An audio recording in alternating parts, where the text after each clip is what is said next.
we kind of started making this podcast in a sense talking to ourselves. I'm 26 now, going on 27, getting pretty close to like planning my family. And I thought, geez, I don't know a single thing about, am I even allowed to take leave? Like, is that even an option for me? Yeah. Yep. We were kind of joking between ourselves. I reckon if I went Yep. to my boss and said, hey, boss, I'm taking time off to look after my kid, they would probably just laugh. Like, they would laugh and go, wait, can you do that? They wouldn't even know. Welcome to this special edition of the Rock Does Dishes 2 podcast. My name is Jack, and for this episode, I am joined by Blake Woodward. Blake is the founder of the Suit Tie Stroller website, a resource for dads to find out about their entitlements and the policies surrounding flexible work and paid parental leave in Australia. Throughout this conversation, Blake and I not only discuss the website and its usefulness as a resource for fathers, business, and government, we also talk some about his own personal experience engaging with flexible working and the paid parental leave schemes in Australia. At the end of our conversation, Blake and I also discuss next steps, what needs to happen in order for change to come about in Australia in this space. So with that said, I'd like to present to you my conversation with Blake Woodward.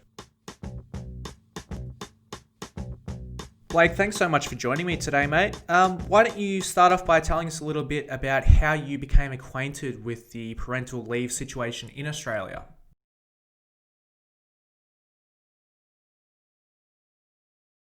I have a 3.5-year-old and almost a 11-month-old. So I work for a professional services company, and lucky enough, work for a company that's got pretty amazing parental leave. So yeah, so when it came around to when we found out that we were pregnant with our first child, my wife and I both working for the same company, we looked at the parental leave policy that they have, and we actually get equal parental leave for both mums and dads, which is 18 weeks paid. And then when we chatted to our HR person as well, they also said that there's lots of different flexible ways of taking that 18 weeks. You can take it outright for the 18 weeks full pay, or you can take it at half pay for 36 weeks. You can also take additional leave, annual leave, leave without pay, and so on. And the policy is actually that they hold your role open for up to 2 years. Okay. And, as long as you return during that 2 years, that you can, slot straight into your old role. So that's protected. So that gave us lots of options. We were really keen to try and make the most out of that time as possible. And, for me, I had a really, still do have a really awesome relationship with my dad. And I guess I'd been thinking for a while around, what sort of relationship do I want with my kids? And, how do I actually, get about doing all of that? And so for me, just having that leave accessible to me was a no-brainer. I had to take it. We also realized that we can take concurrent leave, which is leave without pay for up to 2 months, where both partners are able to take leave together. So usually, whether it's government paid leave or corporate business sponsored paid leave, there's usually a clause in there around you need to be the primary carer, Sure. which only allows one parent to be at home doing the primary caring role. But the concurrent leave actually lets you, unfortunately it is unpaid, but it gives you that time together to actually both have a chance to be in it together, learning what to do. And so we actually used that as a handover period between my wife finishing up her leave and me learning everything I needed to keep our baby alive. And there's so much more to it doing it every day, day to day, 7 days a week, as opposed to just coming home on weekends when there's, mum about who's been doing this for the last 10 months or, whatever the time frame is when dads, if they do get the chance to take that parental leave. So for us, long answer now, I took the 18 weeks, I took the concurrent leave, and I took some extra leave as well. And so I ended up taking 9 of my son's first 14 months off. I took 2 months up front, also because he was born right before Christmas, so I was able to add on Christmas leave and so on, and then the additional 7 months later in the year. So it sounds like the company you're working for is probably in some ways more progressive than most. they sounds like they have a lot of these policies set up. They kind of enabling you to take all this time off. But did you feel at the time when you kind of spoke to your HR person, did you feel like you were being supported to take that time off, or did you feel like you were kind of stepping on some toes by trying to engage with this process? Yeah, good question. I work for, so I'm in the professional services industry. I'm in consulting, and I've worked for a couple of consulting companies now. And thankfully, certainly in this industry, it's something which is, especially in the last couple of years, has developed quite a lot. And there's a lot of companies now and a lot of our competitors that are all enhancing their parental leave policies. And especially, I think, for attracting certainly younger talent, it's almost becoming, part of the currency of how do we bring people on board, because it's something which more and more people are wanting now, especially, among the millennial generation, for which I think I just slip into. But it's something which is definitely across the board becoming more and more important. So for us, we had a great policy. For me, actually, when I joined the firm, in my interview, when I was being interviewed by my the partner that was going to be my boss, I didn't even ask the question. I didn't raise anything about it. He actually just said to me straight away, also, let me tell you about our parental leave policy. We get 18 paid weeks, 18 weeks pay and so on, and said, look, I've taken it twice. It's fantastic. It's one of the reasons why you should join us, which I was quite amazed at. I wasn't expecting to be, him trying to convince me to join that way. And so when I did actually, when we did actually fall pregnant, I told him, hey, look, I'm going to be a dad. He was fully supportive and just went, that's fantastic. You are taking parental leave, right? That's the way, he put it to me. I'm like, oh, yes, definitely. I don't know if he was expecting me to take that much, but he was certainly very supportive. And so then, of course, thankfully for me, and it's not everyone's story, but, when I did chat to HR, they were also, very supportive and just, laid out everything. If it's in the policy, they're going to support me in doing it. So that's been, really fantastic. Yeah, that sounds really great. It also, unfortunately, sounds, from what I've looked at, fairly outside the norm as well. When you came back to work, did you feel any, it sounds like you have a pretty good story, so I doubt it, but did you feel like there was any kind of hangover resentment or something like that? Or this guy's been bumming off for 9 months and here he walks back into his office and... I not quite like that. And I guess quickly just still touch on, it's a funny thing for a dad because it's still not the norm. And our company has even started trying to set targets to say, hang on, we actually want, of everyone taking parental leave, we want it to be a 50-50 split. So even try and encourage more and more dads to take it. So, it's one of those things that you can have a great policy, but unless the leadership and the culture actually supports it outright and throughout the whole company, then it's actually hard to get to those sorts of figures. And even it's not what dads expect. So there was another guy on my team who became a dad for the first time after me, who was still, newish to the team. And, I remember being told that, he was actually a little bit, apprehensive to ask because he didn't realize how well it was actually supported and encouraged. And, obviously got a very pleasant shock when he realized how encouraging this same partner was in saying, yes, take it, and tell others we need to normalize this so the dads, don't feel like they're doing the wrong thing. And even in, broader society as well, while I was very supportive at work, just, throughout my different networks, one thing I did keep getting asked was, so what are you going to do with your time off?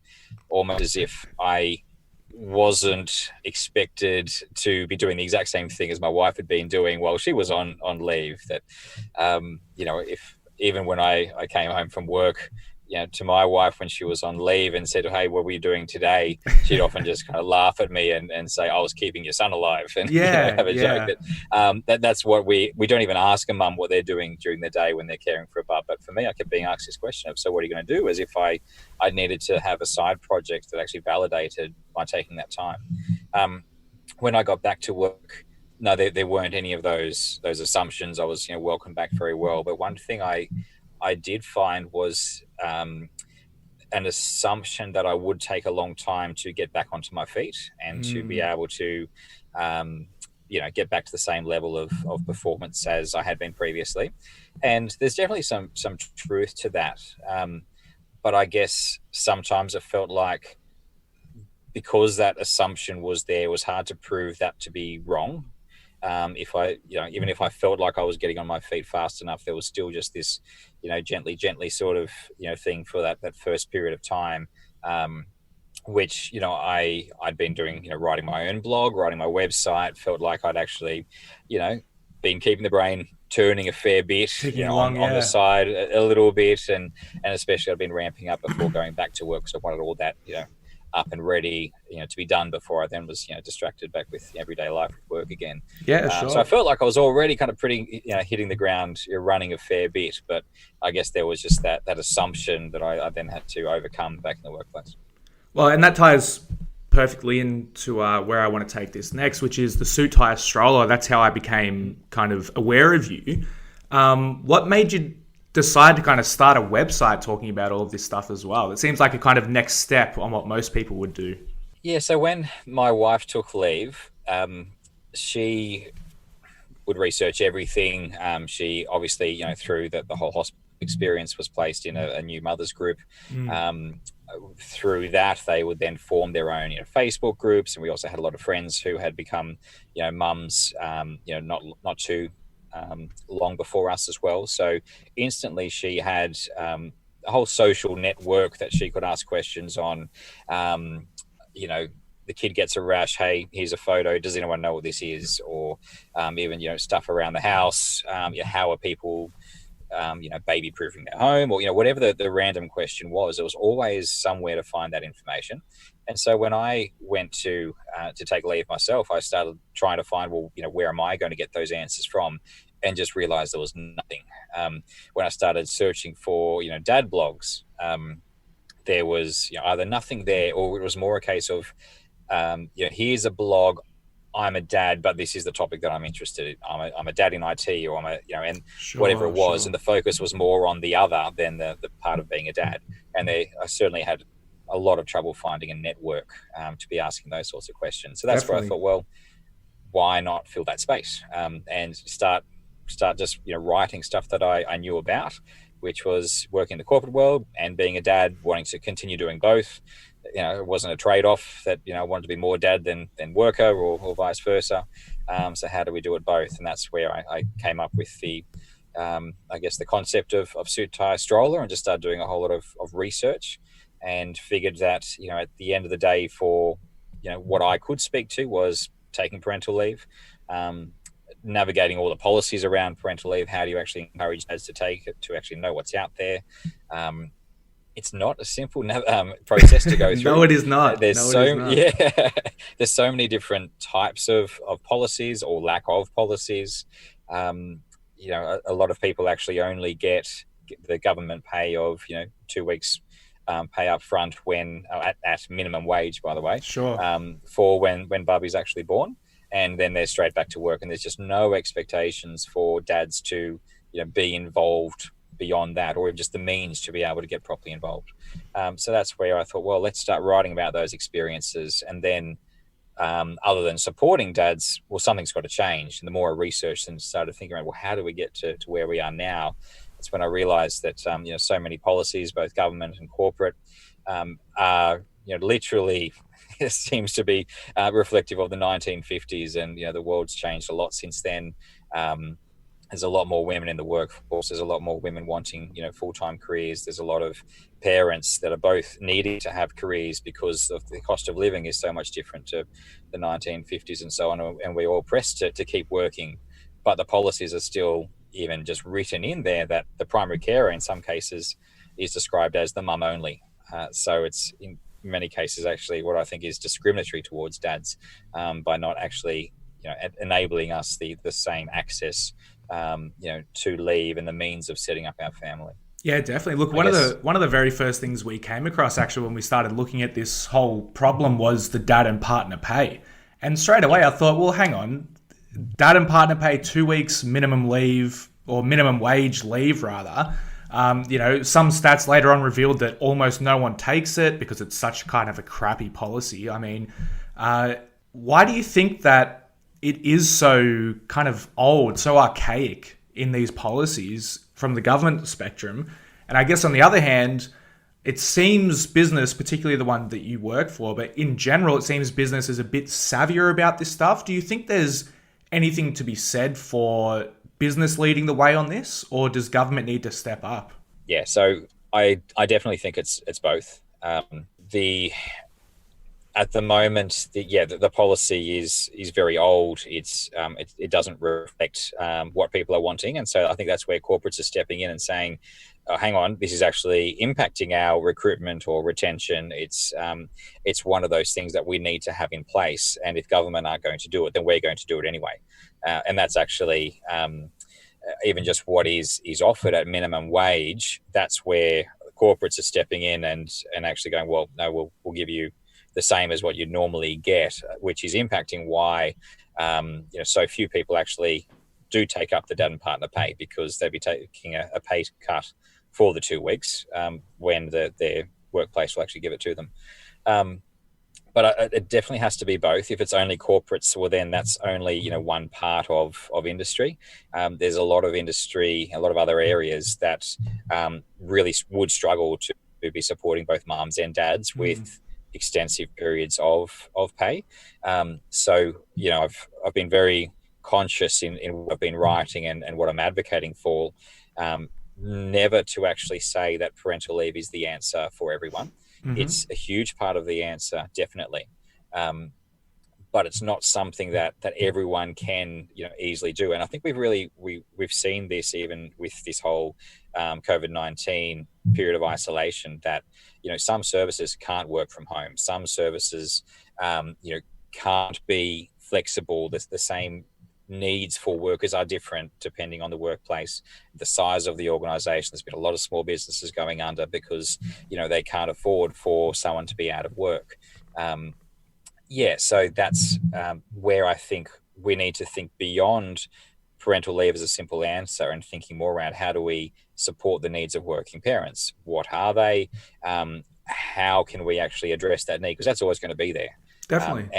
Even for a small business, it could be around thinking more about how do they have a more flexible workforce, rather than just having 6 permanent employees. Do you actually have a pool of employees for some roles, or just how do we think differently about the problem rather than thinking it's a cookie cutter approach? Sure, one size fits all. Yeah, for everyone. Exactly. So that's where government really needs to support businesses, small businesses in particular, and actually look at what are the current needs for companies and employees, and look at it as not just a cost to taxpayers and a cost to government, but what are the benefits that they're actually investing in by trying to help businesses and employees get back into the workforce sooner, rather than just completely exiting, for women particularly, exiting when they have a child. Yeah, absolutely. And something that struck me actually about the suit tie stroller is it's not actually just a resource for dads to find out about leave and those type of things. You actually do a pretty good job of kind of building the business case for why businesses should be promoting these leave policies. I wonder, have you had any response from business or from government? Have they kind of said, actually, you're onto the right track here? Good question. I wish I had more of a government following to to get a proper response like that. That'd be great. I've definitely got a lot of feedback, more from the business community and from other not-for-profits that have set up their own companies or organizations trying to support parents in their struggle to get that work-life balance. There's lots of them out there. So there's been plenty of support that I've received through that. Unfortunately, I don't have enough of a government following as yet to be able to get a proper good response from them.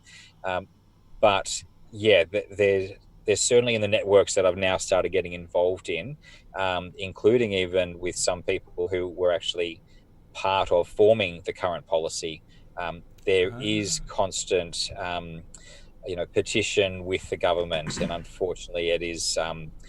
I guess there's a lot of history in there that's still shaped, how we got to here. It's not something that has actually just been sitting dormant this whole time, but it's quite a substantial change, and so it's more step by step trying to get to where we are. Um, just touching back on the business side of things as well, I guess where I have seen some pushback has been either, mainly through social media, either from a global perspective, where other countries, still see the post and don't have even policies like we have. And there's just different mindsets, different opinions. I have received quite a bit of pushback about, trying to advocate for dads taking parental leave and so on. And other ones have also just been where, sadly, it can head more towards like a men's rights area where some men, and I've realized that with some of the comments that I've received, that just don't make sense to me. And so I had to kind of think around, how does someone even get so bitter to be responding against something as good as parental leave? And I've realized I think it's coming more from a place of hurt, where men have in some cases felt very disadvantaged from the push for more women's rights over the years. Often it's actually tied back to a family court battle or something, and they've lost custody of their kids. Or there's something there where their agenda is, no, we actually need to claw back more rights for men. Or even there's a conservative opinion of, no, men are meant to be working. Men are not meant to be at home. If you're at home looking at the baby, you're here as a man. And so that can also, like, some of those opinions, you're never going to change, sadly. Absolutely, I wish we could. Yeah. But you choose who you listen to to try and tweak your argument more, and even just trying to understand where people are coming from has helped me in trying to articulate my arguments better. Well, look, that leads pretty nicely into the area of focus that I've specifically looked at for this subject is more of that kind of cultural approach. What do individual people think and feel about this?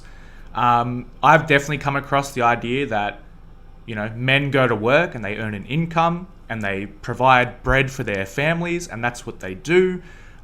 Did you encounter any pushback yourself, not so much from the website, but just as you're kind of walking around living your life? Pushback might not be the right word, but certainly a cultural clash. Yeah. People didn't expect me to be on leave. So, a couple of examples. When I had my kid out, we'd be out at a park or down by the beach or something, and I'd be feeding him some milk, and people would walk past, and every now and then actually have someone stop me and say, "Such amazing, Dad. Good on you." And at first I kind of thought, "No, yeah, thanks. I'm pretty good." Yeah. But it was a nice bit of affirmation. But then I stopped and thought, hang on, all I'm doing is feeding my kid a bottle of milk. What's so good about that? And did anyone stop to compliment my wife when she was there feeding my son or doing whatever it was, doing the same things that I'm doing now when it was her turn a few months beforehand? Another example is that at times, I'd obviously take my kid to the shops, and there was one example on a Friday. I remember going into a shop, and the person who worked there said to me, "Oh, it's so awesome that you're taking the day off to have a long weekend with your son." And again, there was that moment of, "No, hang on, I'm actually doing this for, at that point, 7 months straight. Why is there this assumption that I'm simply taking the day off?" And again, the compliment of, "You're such a good dad for taking the day off." What makes me a great dad for taking one day off? And obviously, there's no way that they would know that I was doing this full time, but there was just that assumption there that made me realize that this isn't normal. And when I go to the park, I just, looking around, would hardly ever see any other dads. There was always, mums with their mothers groups, or with other friends. There might be grandparents. That might be, where I did see, another male there. But, I think there was one occasion where there was another dad on a weekday when I was, at the park. So it's just not the norm. There was always, people would say, "Oh, that's fantastic." But then sometimes, I would notice some side glances or some funny looks when I would say, "Oh yeah, I'm actually doing this permanently," almost like you're being judged of, "Well, why aren't you at work? Why aren't you, earning the bread?" That sort of thing. Sure.